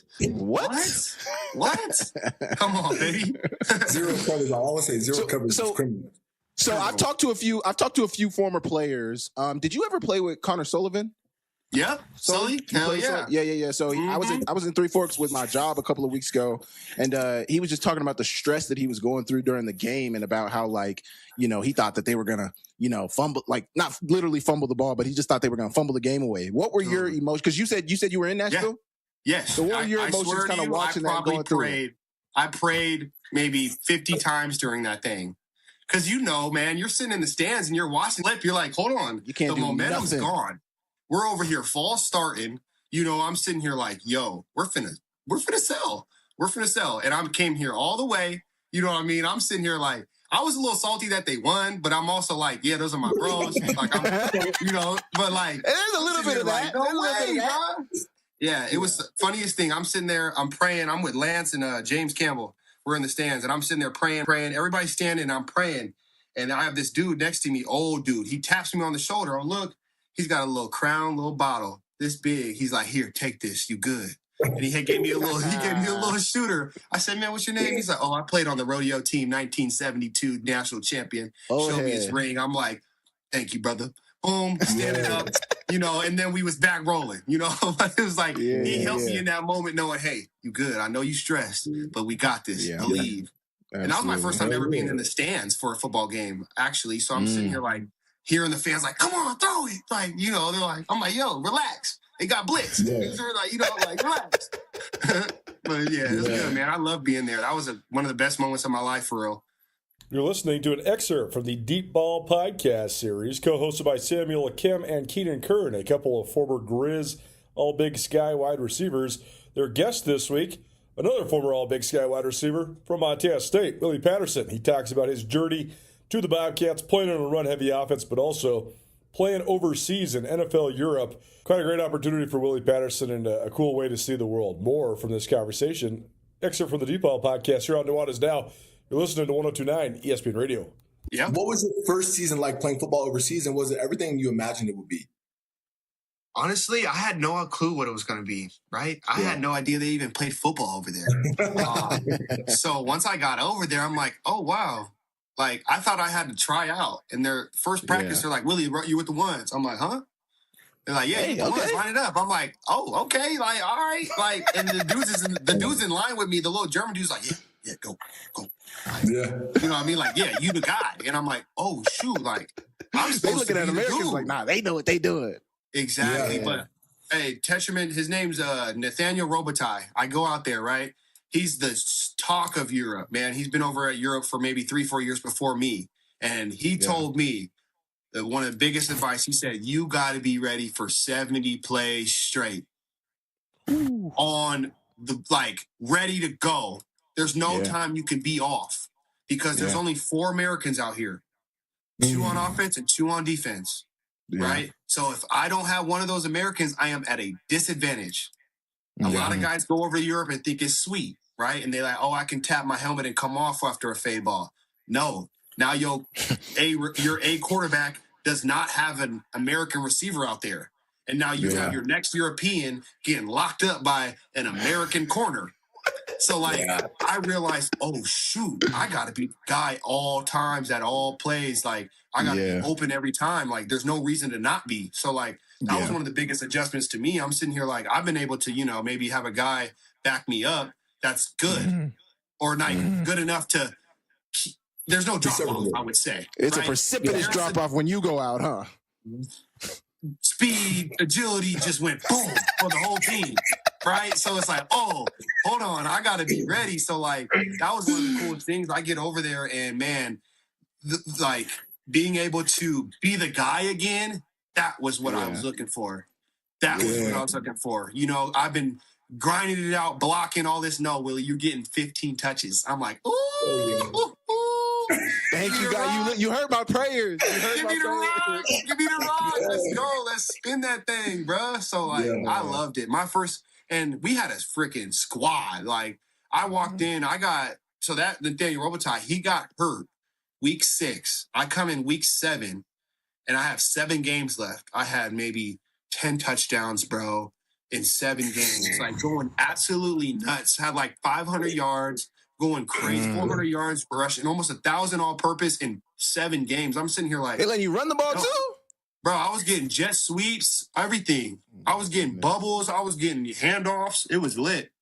So it was so fun to go over there. But my experience was blessed because I came into a team. They were 7-0. They were already 6-0. So I'm like, and then we just rode it all the way, went undefeated, and won the whole thing. And I'm sitting here like, whoa! I just went from Montana State, Pro Day, Germany.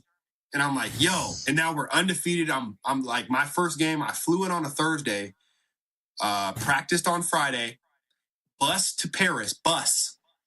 Ooh, how long is that trip? 10 hours on that thing. I'm sitting here, they're sitting here like, all right, we're going to meet at the bus on Saturday. I'm like, okay, we're going to go to the airport. They're like, no. I'm like, I haven't bused to a football game since high school. High school? What y'all talking what? about? It's like, what? So I'm sitting here like, okay, whatever. And then we go there, and next thing you know, I'm playing under the Eiffel Tower. I was just in Bozeman 2 months ago. I was in Bozeman, Montana. Now I'm in Paris playing it. I'm like, yo, this is crazy. Like, it matured me so much as like a man just going over to Europe and just being able to experience life, but also play football. Like, man, it was such a blessing being able to do this. Yeah, man. That's what's up. That's special, man. What was it like trying to get used? Like, do you know any German? Like, do people speak a lot of English over there? Like, what was all that like? Bitteschön, Dankeschön. That's like thank you and please, I think. Yeah. Ein, drei. I don't even know no more, man. Do they speak a lot of English, or is it all German over there? So with almost everyone in Europe, their schooling system, they have to know 3 languages by the time they're done with technically high school, right? So they learn their home language, and then they learn English, and then they get to pick in high school whether it's French or Spanish or whatever they're at, right? So when I get over there, I'm speaking English, and they're speaking it right back, right? So that was a really cool thing. But then the next year, I go to Spain, and it's the complete opposite. They're like, nope. No English. We don't. You're gonna learn You're gonna learn our language. Yep. So I had to learn some Spanish and get my Google Translate out and really get to it. So that was one of the big adjustments too, going to Spain from Germany. What was it like culturally? Because I mean, everybody talks about Spain, Madrid a little bit. What was it like for you in your experience? I think coming from Germany is more just like a little buzz of the town, like your head down, focused on work, like people are working and doing like not really smiling, I guess you could say. In Spain, man, everybody laid back, chill. They got this thing called siesta, where it's like literally from like 11 to 2, you go to sleep. Like businesses will close from about 12 to 2, and their workers will go home, rest, come back around 3 o'clock, reopen the coffee shop, and have coffee for the rest of the day. Right. So that was built in the schedule of the every day. So like, and then Sunday in Europe in general, like Sundays, everything's closed. Most likely all your grocery stores are closed. All your bakeries are closed. So like, if you don't get your groceries by Saturday, you're not going to get them Sunday unless you go to like a little corner store and get you a little something. So like that life out in Spain, there was no rush to do anything. There was no rush. No one was ever buzzing around trying to get somewhere. It was just like relaxed, chill vibes the entire time. And the weather was just beautiful. Oh, I bet. So I used to be posting a pool in some sunshine. I used to be like, boy, Willie's out there living his best life. Out there catching both touchdowns, man, sitting by the pool. Ain't too bad, brother. So obviously, soccer's the main sport in Europe. How is football received out there? Like from the fans and from the people? Like how does all that go? So like you said, it's similar to soccer in a sense of like the fans are cheering the entire time. Like offense or defense, they do not care. They're cheering. So like we might need them to be quiet. They're banging the drums every time. I'm like, yo, chill. But they're having fun. They don't know. They have no clue, right? But then I think the skills are where you'll see the correlation a little bit, where you're able to see maybe a good soccer player turns into a good little slaughter DB. But they don't make big people. They don't have big people in Europe. It's just not a thing. They literally fat shame over there. So you're not going to get literally, bro. Like you don't see fat people walk around. So like Just imagine you're trying to get a left tackle that's not been big. He's just been bigger than most. He's not a big kid. He's just a thick guy. He's just thick. He's just thick. Exactly. So I'm sitting here like, that's probably the hardest thing you'll see in Europe is to develop linemen because, and that's the freaking game. That's our game. It starts in the trenches, right? Absolutely. So like, they're trying to make it this flashy, fun. It's like, no, bro, I need some big linemen up here. So that's why you always see like the Germans and the Austrians usually kill the leagues because those are bigger body people.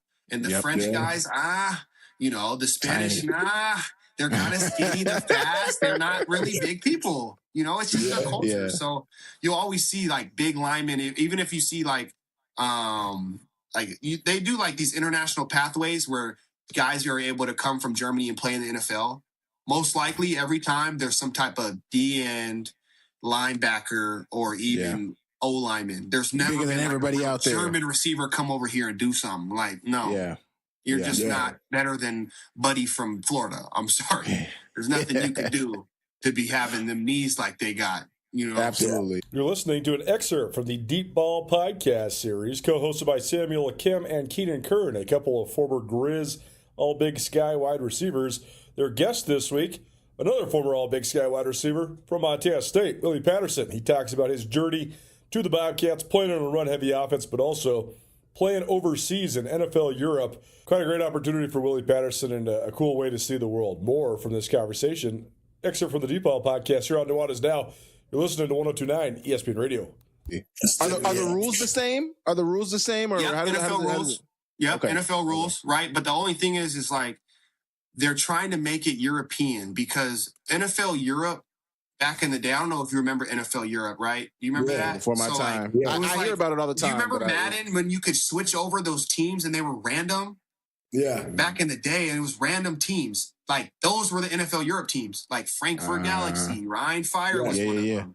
Coach Pease played in NFL Europe, Keenan. What? Coach Pease played in NFL Europe. Right? Okay. So that was 98% Americans and then 1 or 2 Germans. So now they flipped it and said, okay, we're going to make it 95% Europeans and then the 4 Americans. Yep. But that has now kind of hurt it because, if you kind of miss on an American and this guy's nice, hey, yo, you're out of luck. You're not gonna succeed. And then you have certain cultures to where like you're playing Switzerland, they're not having any big people at all. Like they have no idea what football is, and they're trying to play against some big hunky Germans that had NFL Europe. They've had American football in their culture at least from the 90s. Where now these teams, like even for my team that I'm at Prague now, like it wasn't really big back then. So now it's like you're trying to influx this fan group and all these players to play football, but they're like, I don't really know how to play, but I love watching it. Yeah. Like, I would say the physicality is probably the one thing that I could compare it to maybe be like, honestly, like high school ball, bro. High school, like it's not to put no shame on it, but it's a little glorified semi-pro, just a little bit. Yeah. Because I'm able to travel the world and do all that cool stuff. But like, it's German on Willie. Oh, throw it up. I don't care what he's doing.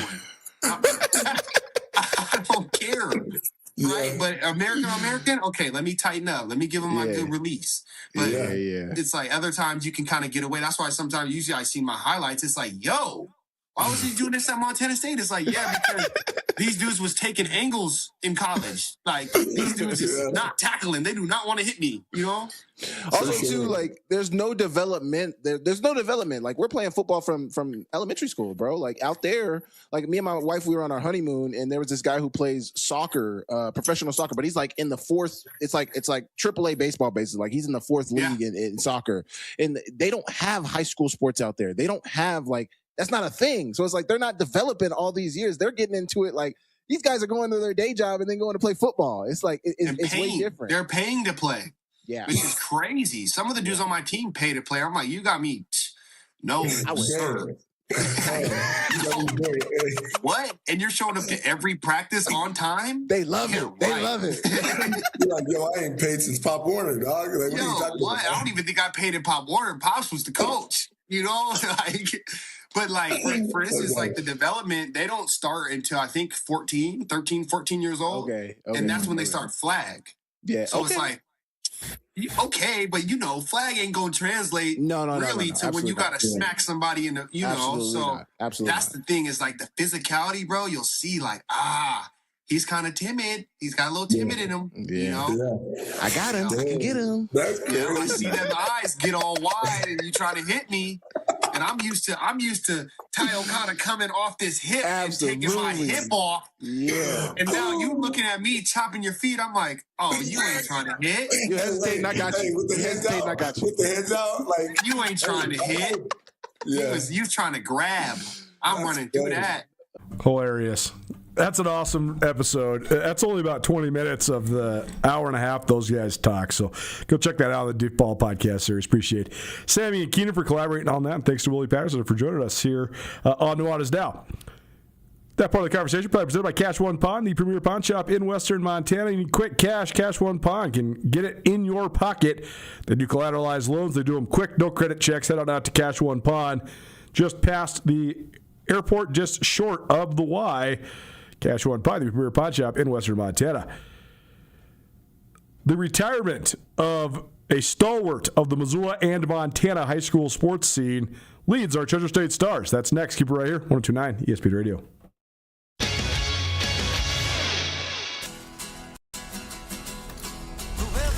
Around here, we see a lot of people head out. No matter where they're going, we just make sure they're ready. Before you hit the road, get a pre-trip safety check at Les Schwab Tires. It's free. Plus, this May, save up to $200 on select sets of 4 tires.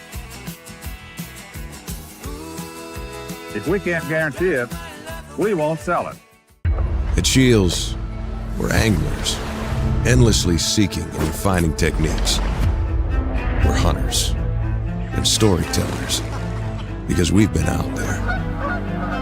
We're experts that put products and gear to the test, so we can share that knowledge with you. At Shields, we understand your outdoor journey and the path you're on, because we walk it too, every step of the way. Shields, right there with you. Mountain Town Vacation Rental Management, your local partner for vacation rental success. We provide a fully customized hosting experience tailored to your needs and goals. Your home is listed on every major site, helping you maximize visibility and bookings. And our local team is available 24/7 to handle guest needs and booking inquiries. Let us take the stress out of managing your vacation home. Contact us today at mountaintownvrm.com or give us a call at 406-369-3080.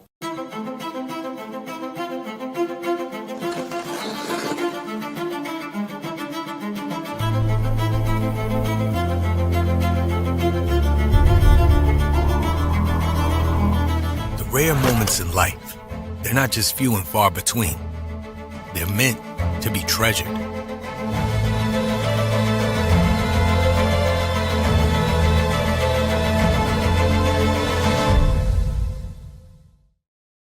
Bring the whole family to the Stone of Accord for a wonderful brunch. From traditional comfort food to eclectic specials, there's something for everyone to enjoy. And it wouldn't be a proper Missoula brunch without an Irish coffee and a mimosa. The Stone of Accord, Irish fare with Montana flair. Restaurant, liquor store, and casino. At the Stone of Accord, we use the freshest ingredients to create our homemade traditional Irish classics, fresh salads, and creative specials. Come enjoy our warm, family-friendly atmosphere. The Stone of Accord, Irish fare with Montana flair. Restaurant, liquor store, and casino.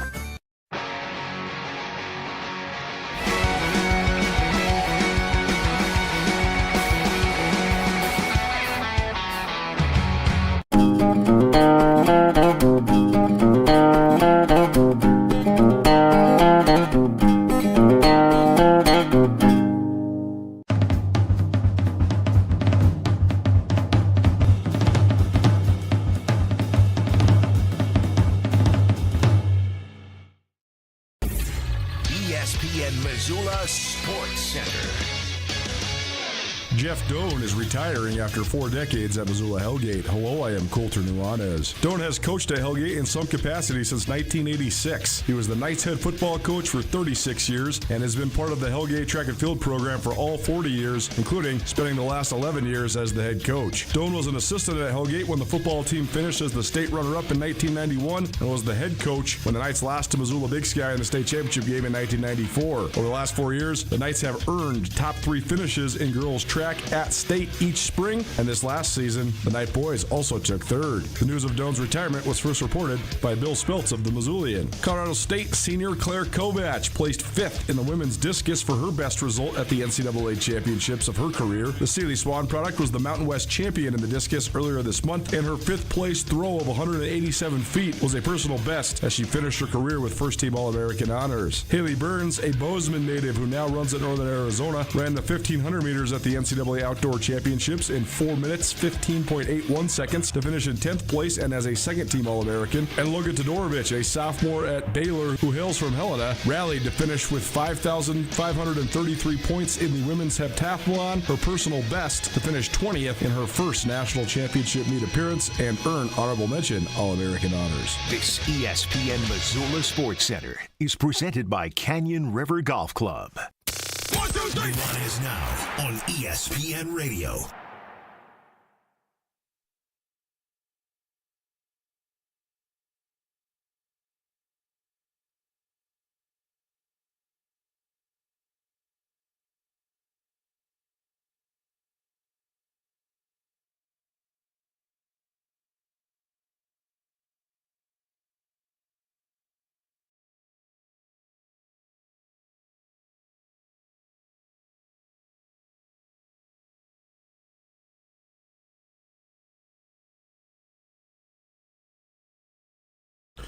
I thought this was the funniest song ever written when I was like 12 years old. It is pretty funny. It's a great song, Hall & Oates. Are we going to have bands like Hall & Oates ever again? Just like a duo that sort of has a multi-genre appeal? I don't know. I think it'd be a hit. Actually, I know it would. They were hits makers like almost nobody. Pretty fun to follow along. Nuanez Now, 129 ESPN Radio, SWX Montana Television, and the ESPN MT app. Time for our Treasure State Stars. Probably presented by Parkside Credit Union. Parkside Credit Union, a great place in western Montana to get a loan because Parkside Credit Union loves to say yes. Treasure State Star number 1. Sugar Sean O'Malley. A knockout victory, his 20th in the UFC. That in itself is a very impressive accomplishment. But Sean O'Malley now being touted as perhaps the number 1 contender in his respective weight division. He was the champ, then he lost, but now he's fought his way back up the ranks, and he's widely considered to be the number 1 contender at the bantamweight division. So, I mean, if you haven't followed along with this story, he's from Helena, Montana, and the story of the UFC for, we'll call it the modern era. It's only been really a thing for like 30 years. But certainly over the last 10, when you're the champ and then you lose, it is way harder to get back up and become the champion again. For people that follow combat sports, some of the great champions in boxing would lose and regain the title multiple times. Muhammad Ali, Joe Frazier, George Foreman, Mike Tyson, Evander Holyfield, all those guys. Losing the title, especially to a formidable peer, oftentimes actually spurred on your rivalry and made you and your fights even bigger draws. There's been many heavyweight champions that lost 2, 3, 4, 5 title fights in boxing. In the UFC, when you're on top, when you get knocked down, it's so much harder to climb the ladder because there's so many other people that are up and coming. It's also just such a vicious sport. So the fact that O'Malley reached the pinnacle, fell down from the pinnacle, and now is back and potentially knocking on the door of re-reaching the pinnacle, that's a pretty amazing story, especially for a kid from the capital city. Treasure State star number 2, Jeff Doan. He has been at Hellgate for longer than I've been alive. He was assistant football coach there throughout the late 1980s, took over as the head football coach there in the early 1990s. There's not been very many glory days for Hellgate football, but certainly the early 1990s was a glory days period. The Knights lost the state championship game in 1991 to Butte, and then they lost the state championship game again in 1994 to Missoula Big Sky. Those early 90s Hellgate teams had a bunch of athletes that went on and played for the Grizz in both football and men's basketball. Dave Kempert, Matt Kempert, two that popped to mind for sure. And then Doan, he sort of gracefully resigned from his football coaching position, but has quietly had one of the most solid track and field programs in the state of Montana as well. He's been the head track coach there at Hellgate for 11 years and has coached the sport in some capacity for 40, but he announced his retirement. He retired from teaching last year, and now he's retiring from coaching. In high school sports, so often the talent at your disposal or lack thereof has nothing to do with you. You just get what you get, and you make the most of it. The fact that Jeff Doan, the Hellgate girls track team has placed in the top 3 of the AA meet 4 years in a row. The boys took 3rd this year. They've been very good in cross country. He's done a really good job. And certainly Hellgate had his tough times in football. But again, so much of that is the culture, the environment. I guess what I'm saying is that when Hellgate was good in football, Jeff Doan deserves a ton of credit. And when Hellgate wasn't, I don't think that necessarily has anything to do with him. A lot of times it's bigger than you. So anybody that dedicates 40 years at one place to one thing that will always be commended by me. Church Day Star is probably presented by Parkside Credit Union.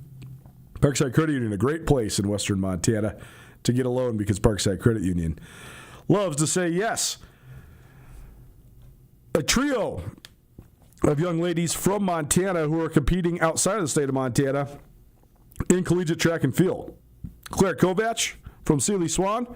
She just competed in her final college track meet at Colorado State. She took 5th in the NCAAs at the Outdoor Championships to earn first-team All-American honors. Her throw of 187 feet and some change was one of her best of her career. So truly going out on top. Haley Burns, Bozeman, Montana. She's running in Northern Arizona.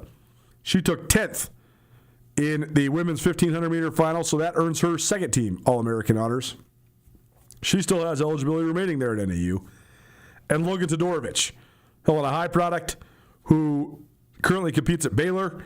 She was in her first national meet as a sophomore, and she took 21st to earn honorable mention All-American honors in the heptathlon. She also had a career best score, so that's about as good as you can ask for. Go to the national meet and have close to or hit your PR. Can't really ask for more. Church Day Star number 6, a pair of young ladies who helped lead the Montana All-Stars to a beatdown victory of the Wyoming All-Stars. Jada Davis, who's bound for Eastern Washington. She's a Bozeman Gallatin product. And Mason Quinn, who's bound for Boise State. She is a Frenchtown product. They each had 17 points to help lead Montana to their 100-40 victory over Wyoming in the second of a 2-game doubleheader in that series. Montana won by 114 points over the 2 days. They won by 54 and then by 60. Jada Davis, Mason Quinn certainly had a big hand in that. Thursday Star number 8, Darcy Merchant Jr. He's a Billings Central product. He helped lead the boys to a sweep as well. He had 15 points in each of the 2 games. His 15 points in the second game was a season or a game high, for the Montana All-Stars. And Montana sweeps both boys and girls all 4 games for the first time since 2023. Probably Treasure State Star number 9. I keep highlighting these camps, but I think that this is just a cool deal these guys are doing. Taco Dallard and Adam Jones hosted camps in Billings over the weekend, and those were very, very well attended. And I know the kids had a ton of fun. Eli Gilman has his camp, University of Montana All-American running back. He has his latest camp, that is, in Missoula tomorrow. So there's still plenty of opportunity for kids to sign up. The camp goes from 1 to 4, where registration will open at noon. You can also register online, EliGilman.com. So please sign up if you can and support a local guy who's giving back. Gilman loves the kids, man. I can't tell you how many times I've run into him at sporting events, for youth sporting events. Like my brother's son is like 9, going to be 10.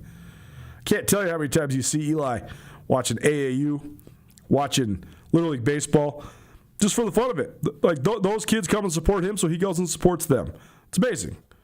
That's what it's all about, man. And he's a class act. Missoula and Montana is lucky to have him.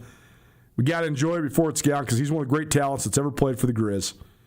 And so if you got a kiddo that wants to learn from one of the best players in the country, send him down to Big Sky High School tomorrow for Eli Gilman Skills Camp, EliGilman.com if you want to sign up, or registration begins at noon tomorrow. Tri-State Stars, probably presented by Parkside Credit Union, a great place in western Montana to get a loan because Parkside Credit Union loves to say yes. Got some Shrine Game tidbits for you. That's coming up in the Mining City on Saturday. Don't you dead down. Keep it right here. 102.9 ESPN Radio.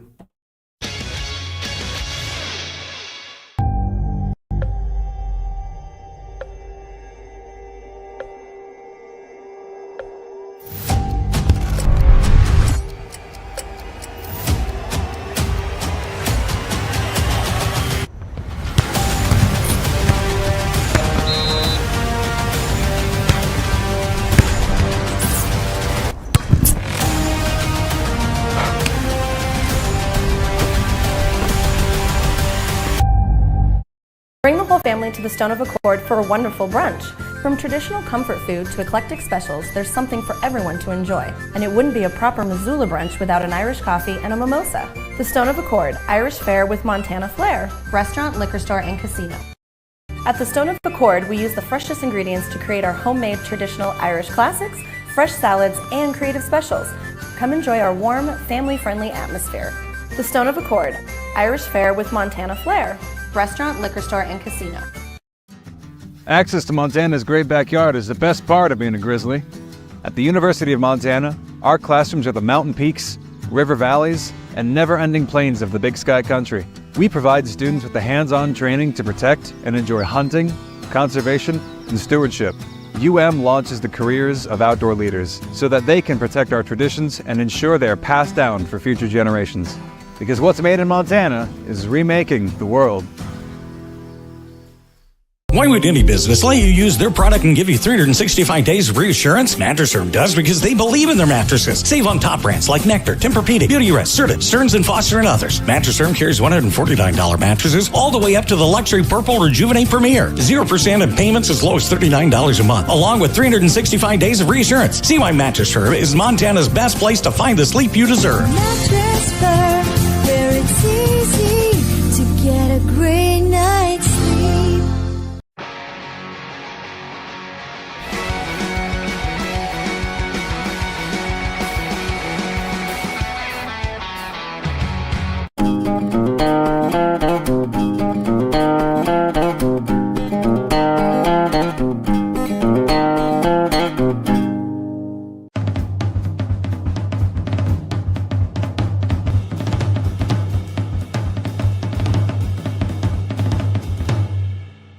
Mountain Town Vacation Rental Management, your local partner for vacation rental success. We provide a fully customized hosting experience tailored to your needs and goals. Your home is listed on every major site, helping you maximize visibility and bookings. And our local team is available 24/7 to handle guest needs and booking inquiries. Let us take the stress out of managing your vacation home. Contact us today at mountaintownvrm.com or give us a call at 406-369-3080.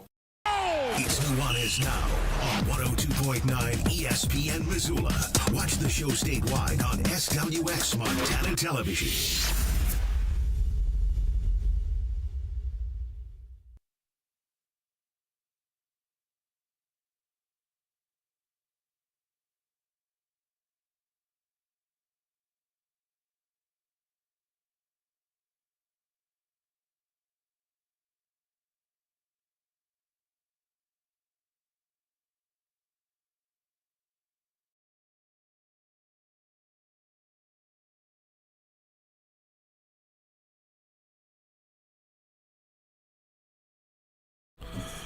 Welcome back. 102.9 ESPN Radio.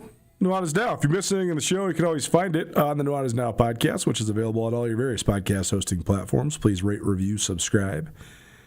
Appreciate Grizzly Disposal for the continued support of us. As always, we're broadcasting to you through the Grizzly Disposal studio here at the Missoula Broadcasting Company.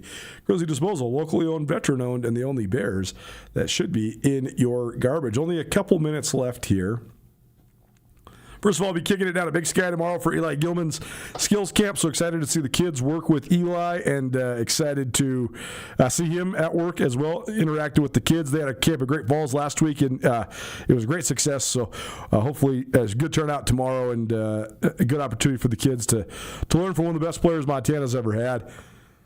We'll have some reactions for that on the show tomorrow. Also, Rajim Seabrook will kick it with us as well. We'll talk a ton of NBA Finals. We'll talk about the putting a wrap on the high school sports season. We'll also talk some Shrine Game as well. There's some recruiting news that is out-of-state recruiting news. There was such a huge string of news briefs all about in-state football recruiting with double digits worth of some of Montana's best prospects committing to either the Grizz or the Cats. Well, now Bobby Kennedy's got a couple of his first commitments from out of state. Grizz got a verbal commitment from a cornerback, Keon Hendricks. He is the 12th known overall commit and the 5th out-of-state commit for Bobby Kennedy, but the first from California. He plays at Murrieta Mesa High School in Southern California. And he was, I never know what to make, but I just feel like if you are playing in one of the highest divisions of California high school football, you're probably almost certainly good enough to play at the FCS level.